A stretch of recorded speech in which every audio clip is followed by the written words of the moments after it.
Carbon tax carve-outs continue to dominate debate on Parliament Hill, as you just heard there, with the opposition pushing the Prime Minister to take the price on pollution off all home heating costs after he suspended it on home heating oil, a fuel source predominantly used in Atlantic Canada.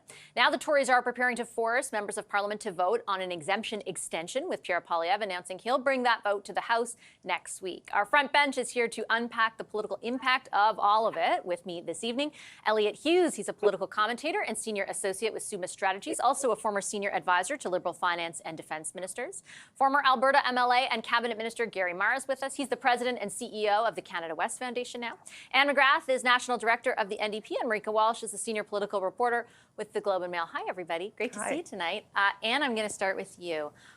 What is your take on the evolution of the government's messaging from Thursday, when they made this announcement surrounded by the Atlantic Caucus, to today, where their mainline defense is, hey, this applies to everybody? I think that on Thursday they thought they were doing a good thing. I think that they thought that they were saving their bacon. I think that they were responding to a lot of outrage and upset and worry from their Atlantic members of Parliament, and they were worried about what was happening to their seat projections in the Atlantic. So I think that they thought that they were saving their bacon, really. And, you know, usually you should probably try and stress test a pretty significant new idea like this. And it sounds to me like they listened to those loud voices from the Atlantic MPs, and they did something that they thought would help, and they didn't think it through. And now they have no answers for the what ifs. And it is very clear that that it is pitting one region of the country against other regions of the country, which a national government, a federal government, should never do. So they have actually, I mean, I can't believe how badly this has played out for them. I'm sure that they are kicking themselves. Gary, from a strategic perspective, do you think it's possible that the government did not anticipate that if they provided an exemption that applied primarily to one part of the country, there would be asks for exemptions that followed? Because it does seem like they were almost caught off guard that is what followed. But it's also surprising that they could be caught off guard, because it would seem pretty obvious, I think, to many Canadians that if something is good for one part of the country, everyone else is going to want it too. I think that's exactly right. It does strike me that this wasn't a well thought out response. And, you know, this is a flagship piece of legislation from 2015. Throughout the last 8 years, it's all been about we put a carbon tax in. This is our key way of getting our GHG emissions down in Canada.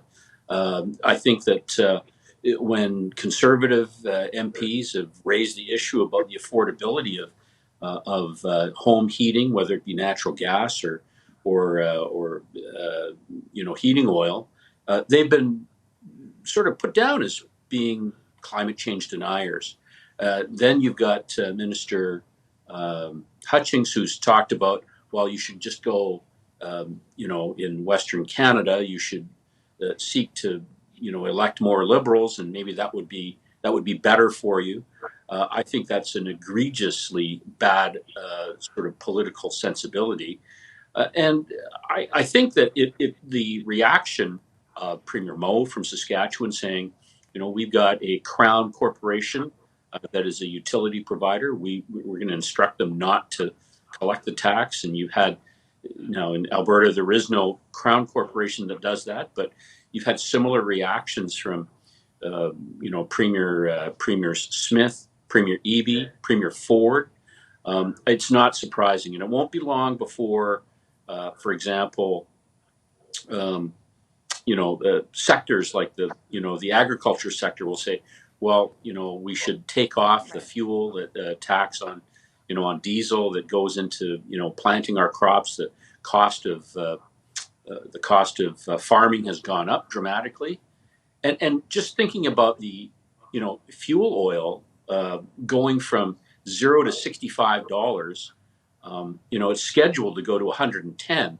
So if it's tough at 65, you can imagine a carbon tax at 110 is going to be particularly difficult, I think, for the government to try and not keep this as a permanent measure to, you know, and not just, you know, doing it over the next 3 years. Elliott, I wanted to get your take on the government's approach today that began yesterday, basically being very emphatic that there would be no carve-outs. Politically, do you think that is viable in the long term? Well, it's going to be a hard one to hold on to. I think that's fair. Look, I mean, my sense is when the government made this tough decision, they knew they were embarking on what was going to be a pretty bumpy ride. I would disagree slightly with Anne and say that I suspect that they anticipated the reactions that they're getting. It still was something that they needed to do, though. They were getting a lot of pressure internally. They were getting pressure from the opposition. They were getting, and most importantly, getting pressure by voters in Atlantic Canada. And they needed to do something. While this, is a very difficult political decision to make, they also realize that if they have any hope of winning and competing in the next election, they need Atlantic Canadian MPs, and they need Liberal Atlantic Canadian MPs. And so, they decided, look, we need to take this tough gut decision. We need to hold the line. It's going to be very hard. I don't sort of disagree with that point. But the alternative is going to be, look, if we don't win government, then all of our policies are going to be gone anyways, because Pierre Poilievre is going to come in and cut the carbon tax. And as you heard the Prime Minister said rightly, the Conservatives don't really have an environmental plan. They don't really sort of have a lot of thought put towards that. So this was a very gutsy, tough political decision. I think it's too early to tell whether it's going to pan out, but I can understand and sort of appreciate some of the concerns that are being voiced around, what next? What are we going to do? And some of the premiers and other politicians across the country asking for, what about us? Marika, you've been up on the Hill questioning the Prime Minister and other ministers the whole week so far.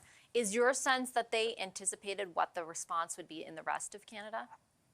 If they did, I don't see what the strategy or game plan is from it. If they did anticipate how strong the pushback would be, I don't see the end game, because now the Prime Minister has put himself in a position where he and his top lieutenants on the file, Stephen Guilbeault and Jonathan Wilkinson, have very declaratively, very clearly said there will be no carve-outs. And then the next day, the Conservatives today push for a vote in the House of Commons that will not just corner Liberal MPs, but will also put pressure on NDP MPs to very clearly say where they are on this individually. And depending on where they are in the country, that could be different. And so depending on how that vote goes, I just am not clear that the Liberals will be able to stick to their new no more carve-outs policy, especially when they previously said no more carve-outs and then gave one. I guess it matters, though, just quickly to follow up. I mean, the crass political calculation is if the votes aren't there in Western provinces, but they are to be gained in Atlantic provinces and other places. I guess the key thing is to watch whether in BC and Ontario the backlash is enough that it makes a dent. And I completely agree, and I think that's why it's so important that this vote, or so interesting that the timing of this vote means that MPs are going home for a weekend in their constituencies where they'll be hearing from people. The dust is settling more now on what the changes mean from that first announcement last Thursday, and I think that is what puts even more pressures. This will be really the first time that MPs are hearing from their constituents.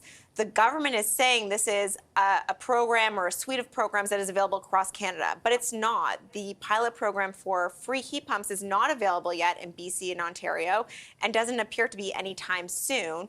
And you can't look at the numbers on heat pumps and heating oil, and see anything other than Atlantic Canada. No, it's the only place that relies on heating oil as a primary source. But anyway, we've done that here already. Okay.